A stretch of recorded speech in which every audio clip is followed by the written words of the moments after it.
what we're talking about today is energy levels. What we're talking about is like, how do you show up for your podcast? What is the energy level that you're bringing?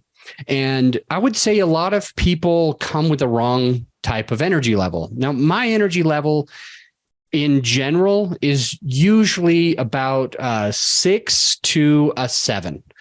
So just a little bit more optimistic than the average person. Okay. Just a slightly more optimistic. If the average person is 5, I'm probably coming with a 6 or 7. Now, of course, I have my days where I'm a 10 or an 11 in my optimism and excitement. Yes, I do. And unfortunately, I do have my days where I'm probably coming with like a negative, like we're going to call it a 1, a 2, or like a negative something, because I just am in a piss poor attitude, a piss poor mood. I don't want to talk to people.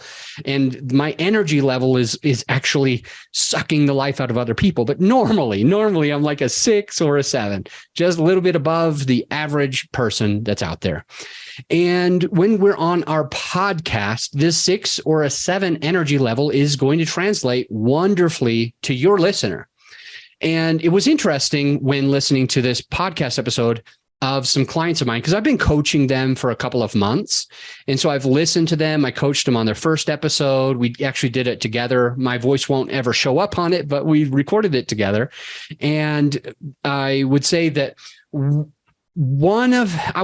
if I didn't say anything, one of the guys would usually be like a level 4 to a 9, just depending on his attitude and his personality, or his mood, I should say his mood at the time. He will come to the table with a 4 to a 9.